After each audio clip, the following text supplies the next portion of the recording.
Ξαγρυπνάει το δειλινό κι ο ήλιος σβήνει αργά μέσα απ' τα γρήμη το βουνό.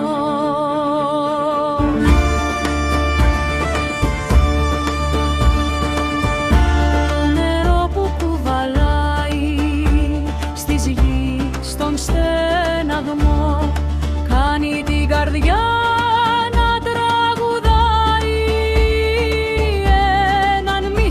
σκοπό.